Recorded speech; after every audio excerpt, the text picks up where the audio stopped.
Thank you, Mike, and good morning, members of the media and the public who are watching closely as law enforcement continues to work diligently on this rapidly evolving investigation.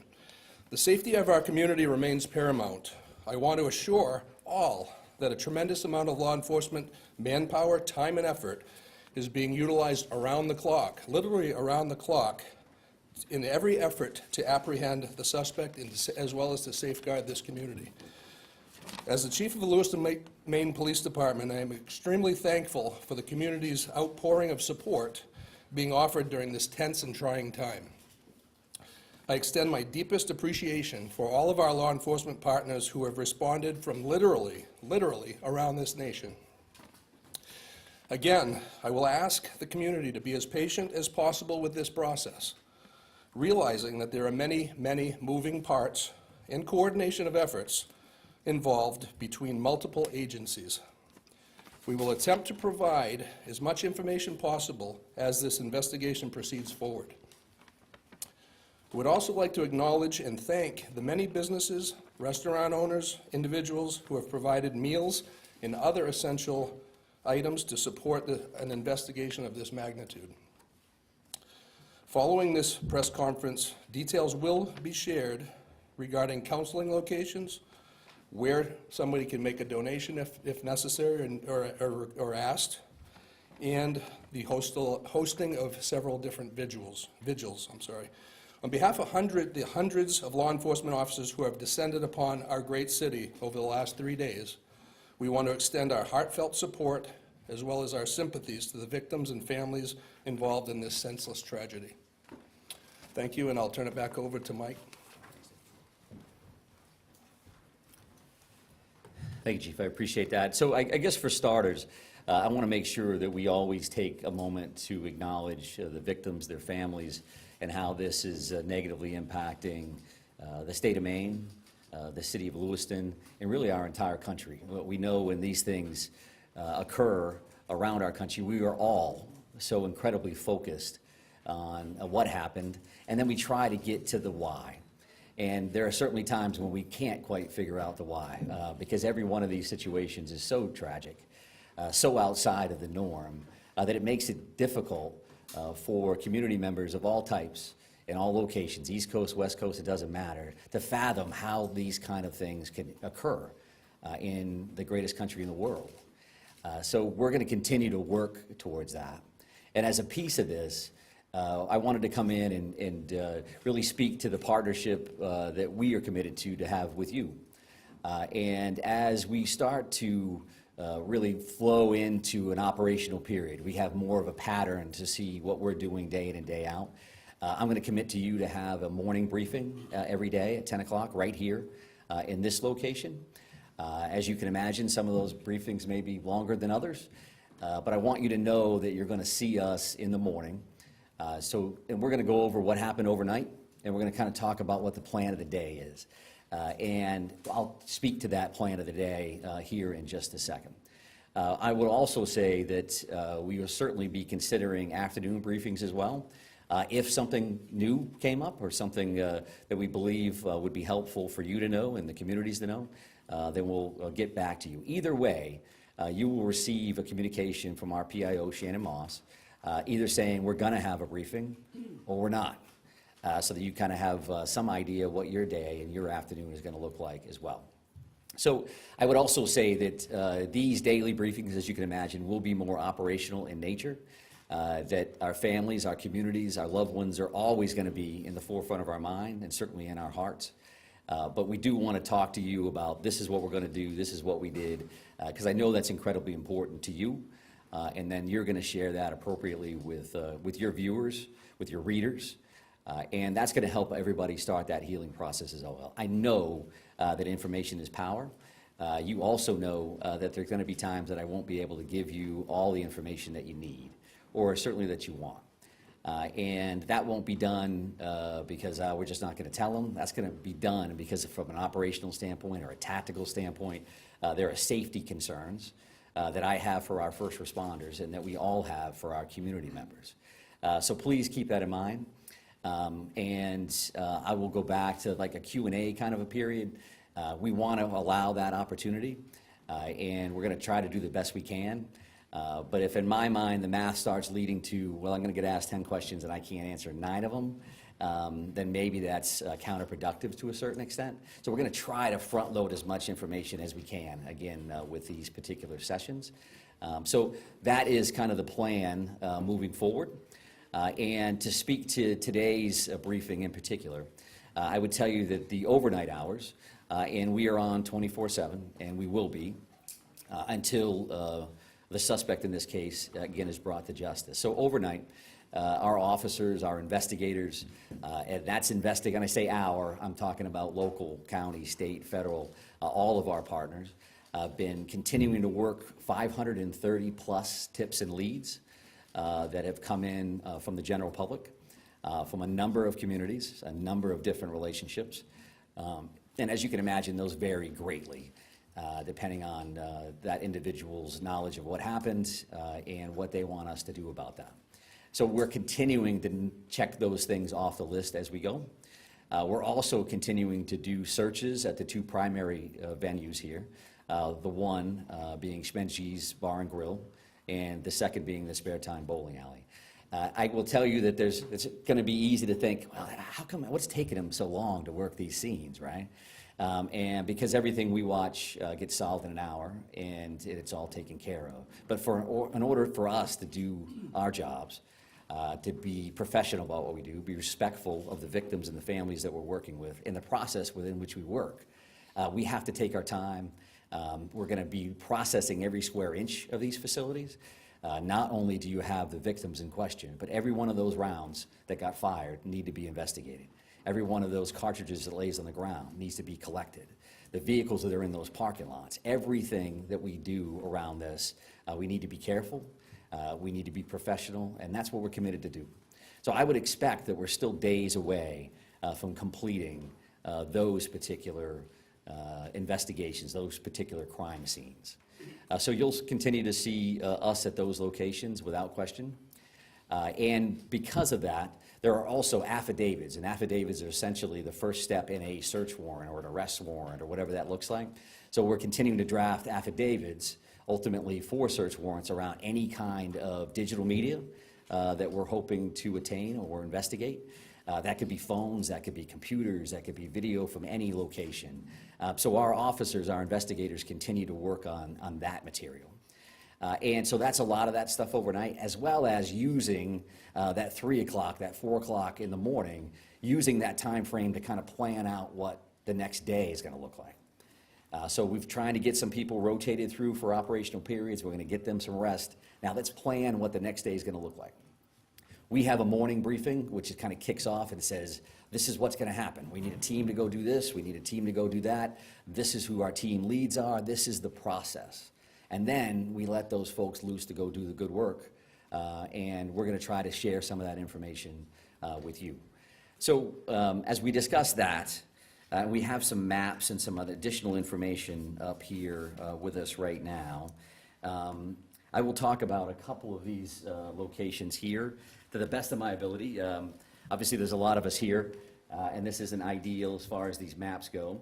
But if you look at this boat launch overview as an example, this dot here is that Lisbon boat launch area that we've discussed.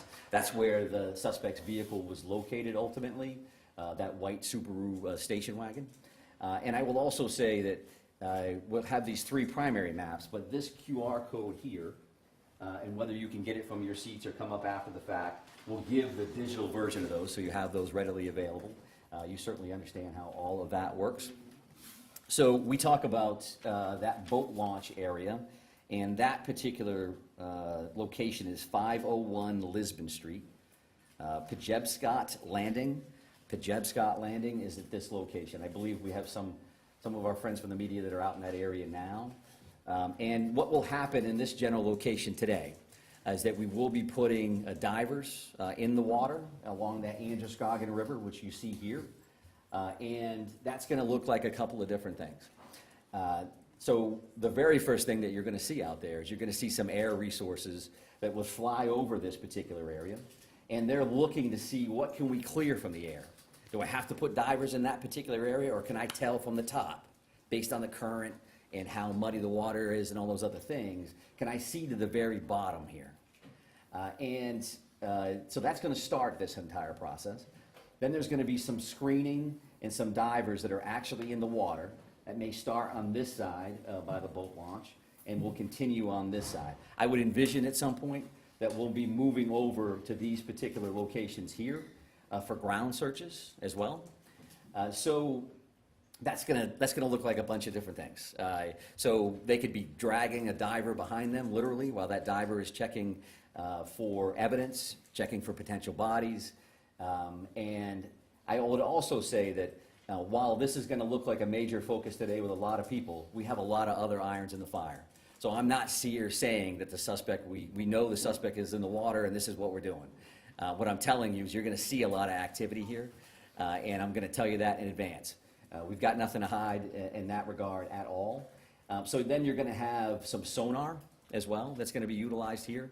And that can look like a couple of different things. A remote operating vehicle, an ROV, divers could use that. And that will look like a pod under the water. And that is looking for sonar, so picking up shadows, if you will, of what does that look like? Could be a log, could be anything under there. And our divers, that dive team, and that, when I say, again, our divers, that's gonna be teams from all over the place. Our Maine Warden Service is heavily involved in this. We work with them all the time. The Maine State Police dive team will be in the water and will be leading this initiative. So that's what we'll see here with a couple of different kinds of sonar. And then along the shoreline, you're gonna see a line search, if you will. That means literally officers on line as they're working that shoreline. And of course, they're looking for evidence. They're looking for anything that may help them down the road. Now, I say you'll see this because for us, we want to make sure that we're working with you. So there is a church parking lot across the road here. And there's also some parking available on this side of the road. Mark Laddie, who is the PIO from the Maine Warden Service, and some officers will be in this area to assist.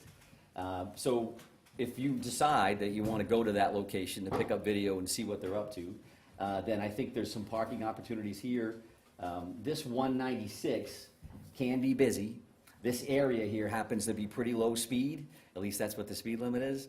So we're going to be around there to try to keep that as safe as possible. But we want you to be mindful that we may ask you not to stand on a railroad trestle, or we want you to get your coverage. We want to be partners with you. However, you're not going to be able to have full access to that site. I think that's common sense. And we want to make sure that you can do your jobs and we can help you facilitate that. So you're going to see a bunch of people in that area, that 531 Lisbon Road. A couple of these other locations, if we start here, this is the bowling alley scene. This red dot is actually where that is. You all understand that. We will have some additional officers there checking this wood line and continuing to do those sweeps, those searches.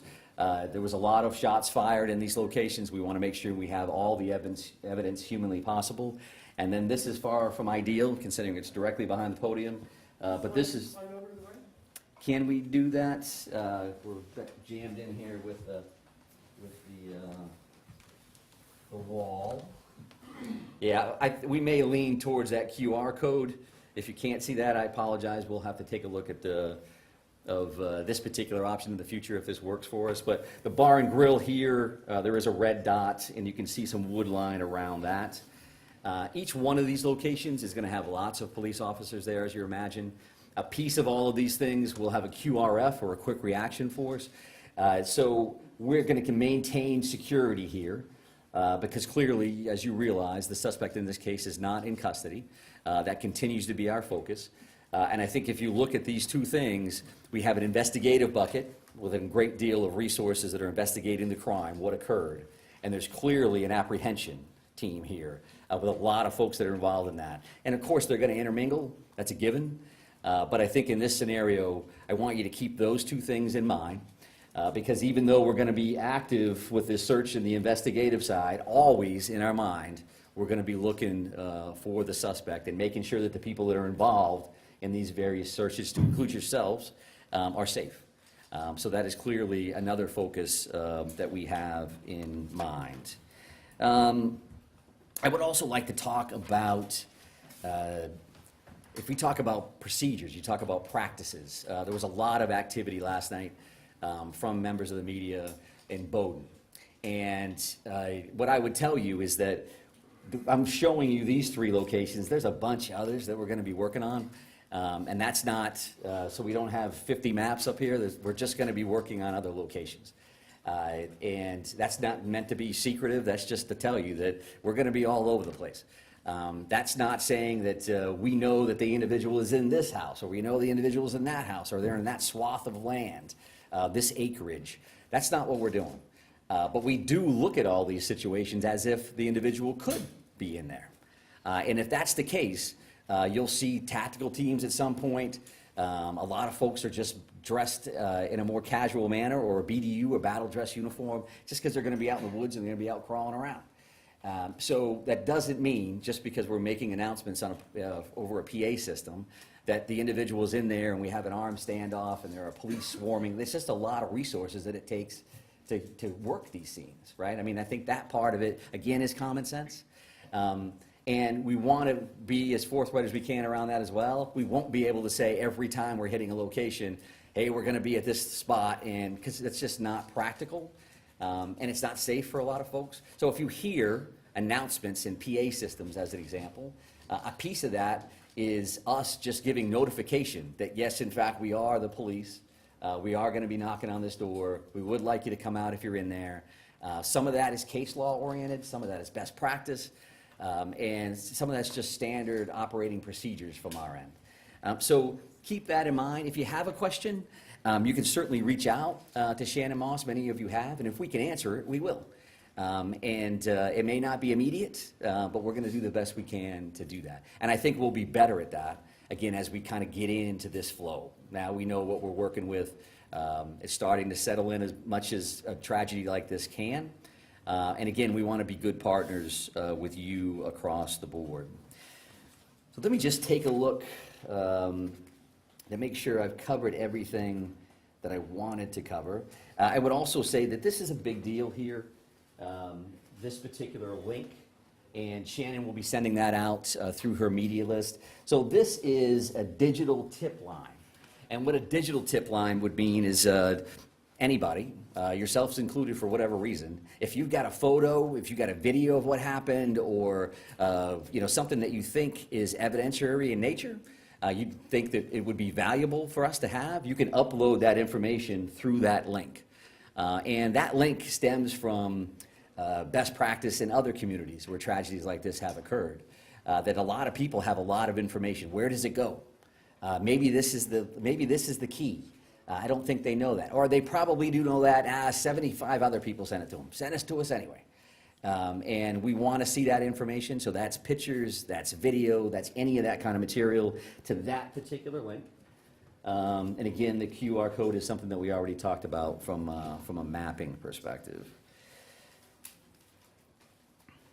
I would say that our ongoing victim services efforts, that is something that we're working with victims' families, the community as a whole, and we are working with families that have currently been notified. We're continuing to identify victims in this case, and as those occur, additional resources will be available to the general community. I would say, again, as a little bit of a reminder, some searches you may see, well, why does that search have an armored vehicle involved, and then they're walking along the river, shoulder to shoulder. Some of those are going to be tactical ground searches versus just a kind of standard line search or grid search. The Maine Warden Service do this stuff all the time. They're incredible, searching for people, and incredibly valuable for us as it kind of expands out to evidence in many of these circumstances. We do clearly continue to have air assets, whether that's helicopters or planes. Just because they're involved, again, as we mentioned here, right, that's going to be an overview. They're just flying over that site. They may be hovered someplace else. Is that because we found the suspect? That's not a guarantee that that's the case at all. I would also tell you probably new information. Initially, that first night, we had 70-ish or so witnesses. The FBI has been incredibly helpful with things that may sound as simple as you've got to transcribe 70-plus witness statements. They're bringing a lot of resources to play, and so we're continuing to do a lot of that work behind the scenes as well. I think that the shelter-in-place order, right, that's currently in place for Lewiston, Auburn, Lisbon, and Bowdoin. When you hear the names of those communities, obviously, you know that a lot of our focus, a lot of what occurred in those communities, whether it's Bowdoin because that's where the suspect's house was, Lisbon where the car was located, or Lewiston, Auburn, some conversation earlier about Auburn locations, and Lewiston where the focus of those first two tragic active shooter situations occurred. That's an ongoing conversation that we'll have every minute of every day. Does it make sense that those orders are still in place? And can we relax those, change those? They have not been changed in any way at this point. But we realize that we want to keep our community safe. So that's again, the forefront of our minds. But we know that a shelter-in-place order in general, similar to orders around COVID, can have some negative impacts on families and going to school and businesses and all those other things. So we have that in our mind. There is that pluses and minuses chart that's just kind of active as we kind of work through this thing. So know that we are actively thinking about that. And truth be told, working with, specifically right here in Lewiston, working with our officials, working with Chief St. Pierre, working with the mayor and others, having conversations about what does that mean? And what is that going to look like this afternoon, tomorrow, and in moving forward. So I think that's enough sharing from my end. That's a lot of information to overload you with there. I would want to come back, however, to say that there's a lot of stuff going on here, but what matters to us, again, is the safety of our communities, the safety of our residents. We care about each and every one of them, as you do, and we're going to continue to fight on their behalf to bring this individual to justice, because we know that that has an impact on starting that healing process. It's not a slam dunk. It's not when we got them, now everybody's better. This is going to take a while. Right? It's going to take a while for communities to work through. It's going to take forever for families to work through. You lose somebody that you loved. That's a big, big deal. So I don't want to get lost in the minutia of this is what we're doing and this is a map and it's a QR code. It always comes back to this other stuff for us. So again, we're going to try the Q&A deal and see where we go. Go ahead, right here. There were reports that you all found a note at his home. Do you know the contents of the note, and can you share that? Yeah, so we've heard the same thing, and there was a note at one of these residences. I'm not prepared to really talk about what that included. And I think that's probably, again, a common sense answer, because that does involve, is there a mindset here, is there a motive, what did that entail? So we'll definitely continue to work on that, and when we can release it, we certainly will. Sir. Right here, sir. Commissioner, so in reference specifically to what's behind you and what's going on at the river, is there any information that you have that's leading you in the direction that he may have killed himself and his body is in there, or is it just one of the possibilities? Well, I think one of the possibilities is key, right? Because clearly we don't have him located at this point. We don't have him in custody. So all of those options are on the table. We certainly don't want to wait too long, because the river is a big piece of this. The car was located there. Evidence is located in the vehicle or right there along the shores of the Androscoggin River. So that's stuff that we want to make sure that we're checking, and we're using the resources that we have available. We're using the expertise that we have available with the dive team and all our partners to make sure we're checking that. At the same time, right, we're checking all these other things. We're working through the crime lab on this other information. So all of those things are occurring at the same time. I would also state, and I want to make sure that I say this because they've been very, very helpful. The Brookfield Power Company owns 2 dams, operates 2 dams in this area, and they've been very cooperative. You know, they live it every day. So as an example, one of the things that we're doing, the river currently runs at like 8,500 cubic square feet per second, and when they tighten the dam tools down, they actually lower that down to like 5,500 cubic feet, right? Does that mean anything to you? What it means to us is that that current, if we can slow that current down, we can lower the amount of water in the river. It's certainly easier for us to work. It's easier for our divers to see in clearer water than muddier water. If it's a foot lower than it was before, it's easier for us to work. And there's different searches, obviously, but unfortunately, people lose their lives in bodies of water on a regular basis. So this is something that we're trying to dial it in. But yes, sir, right here. Yep. Deer hunting starts tomorrow. Yeah, it sure does, yep. Yeah, can you address that? Yeah, sure. So I've had conversations with Commissioner Camuso, Inland Fisheries and Wildlife. Judy's great. We are having those conversations. I would expect to hear more about that later in the day. It's a big deal in Maine. It may not be a big deal for a lot of people from other communities, but we know what that's going to look like. We also know we're in the woods. You know, if you just happen to be in the woods, minding your own business, going for a walk, that's going to make us a little concerned, right? So it's definitely a good question. It's something that we're actively working on. Right here, sir. You talk about this tremendous amount of assets here Yeah. and the search for him. Can you talk about the pressure you guys are feeling to find him, to give this community some sense of answers as this enters its third day? Yeah, sure. I think, you know, pressure is one way to put it. I mean, we're concerned about the victims, their families, and our communities. I'm concerned every day, 24/7, 365, at this point for 30 years. That's why I got into this business. We do want to help people. We do want to make them safe. Making them safe and making them feel safe may not necessarily be the same thing either, right? Because I think our law enforcement partners, our first responders around the state, everybody is dialed in. They do that all day, every day. This is clearly a completely different animal. So for us, we want to make sure that we bring this individual to custody, but we got to do it right. We got to do it the safe way. Don't want to see anybody else get hurt, certainly our people and our community members. So we want to make sure that we do that right. We're not going to be rushed, but we're running right on that level, that we're going to work as hard as we can, as fast as we can, with as many resources as we can to try to bring some kind of closure here. So right here, ma'am. Right here, ma'am. We understand that the family is being cooperative. What are they telling you? Oh, I think whether you see the 530 tips and leads overall, I think we're seeing a lot of cooperation across the board. I'm not going to speak to anybody in particular, but I think there's a lot of cooperation. There's a lot of compassion here. There's empathy that people understand what happened here, not only to the victims, but again to the state and to our country. So people are coming forward. They are participating in the process, and that's just the nature of the beast. But I'm not sure I answered it. So go ahead and follow up. I'm so sorry. That's okay. Specifically the family of the suspect. We understand Yeah. they are cooperating. What are they telling you, and how are they helping you in the investigation? Yeah, so I won't speak, again, specifically to what anybody said one way or the other, but we do appreciate everybody's cooperation, because we know that this is difficult for everybody. No matter how you could be the neighbor of somebody. This is tough for people to digest and understand and to try to work through. So that's a good one. Right here, sir? Right here? Thank you very much, sir. Yep. Specifically warning, forget about information. The family has told multiple news outlets that there were warnings provided to law enforcement. Which agencies received those warnings, and did you think at any point that it might warrant a yellow flag pursuit?